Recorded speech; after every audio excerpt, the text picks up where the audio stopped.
Hi guys, welcome back to the channel after the weekend. Hope you had a great weekend. So last week we have started with hereditary hemorrhagic telangiectasia, and it is also known as Rendu-Osler-Weber syndrome. Okay, we have seen the clinical presentation and pathogenesis. We have seen the differential diagnosis, and I guess diagnostic workup that we have completed, and histopathology also we have covered. So today we'll be starting the treatment and prognosis part and the next topic. Okay, let's start. Coming to the treatment, no treatment is usually necessary other than local hemostatic measures during small bleeding episodes such as silver nitrate cautery and surgical dressings. Corticosteroid nasal spray such as beclomethasone, one spray 4 times daily will reduce minor recurrent nasal bleed. तो nasal bleed के लिए हम लोग corticosteroid nasal spray दे सकते हैं 4 times daily, one spray. For nasal bleed or oral bleeds that are persistent and frequent, superficial excision of a field, including the largest cluster of telangiectasis, combined with split thickness skin grafting is very effective. तो अगर nasal bleed और oral bleed ऐसे हैं जो कि persistent और frequent है, उसमें हम लोग क्या करेंगे, सुपरफिशियल एक्सीजन कर देंगे उस फील्ड का, और जो सबसे बड़ा क्लस्टर है टेलेंजेक्टासिस का उसको इंक्लूड कर लेंगे, मतलब उसको भी एक्सरसाइज कर देंगे. उसके बाद स्प्लिट थिकनेस स्किन ग्राफ्टिंग कर देंगे. तो ये जो ट्रीटमेंट है ये बहुत इफेक्टिव है. Now coming to prognosis, it is not curable but manageable. Many patient do not require any intervention, और अगर जिसमें चाहिए होता है इंटरवेंशन वो because of epistaxis.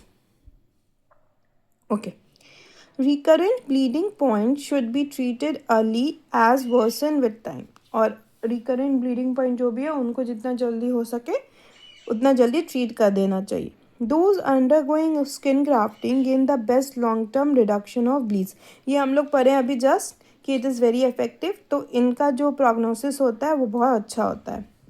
Okay, arteriovenous malformation AVMS are the most severe complication. तो इसका सबसे सीवियर कॉम्प्लिकेशन क्या है, arteriovenous malformation. Now approximately 30% of patients will develop pulmonary AVMS, which tend to develop during puberty, and 10% will develop cerebral AVMS. The patient may experience early onset stroke and brain abscesses. Diagnosis is confirmed by angiography or MRI, magnetic resonance angiogram. Okay, criteria for diagnosis are spontaneous recurrent epistaxis for AVMS. This diagnostic criteria is for AVMS. So criteria for diagnosis are spontaneous recurrent epistaxis, telangiectasis that are multiple and are at characteristic sites, and visceral lesions. Okay, that was all about telangiectasis.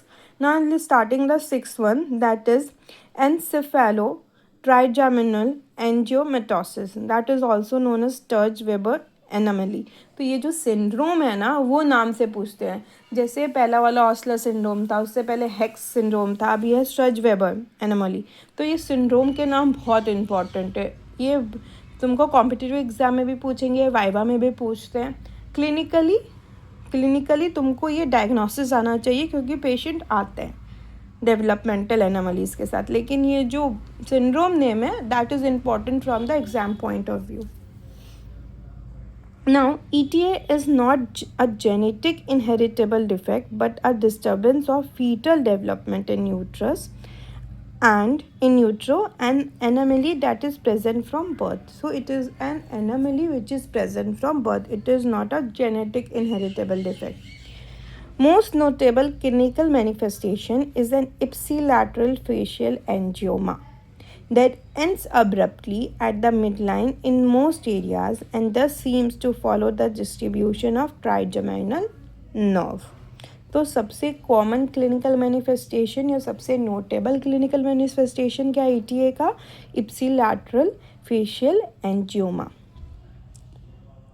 This and the other angioma are the result of a persistent fetal the solar plexus that has failed to involute. Okay, that's all for today. We'll be continuing this in the next class. Till then, like, share, subscribe, and comment. Bye.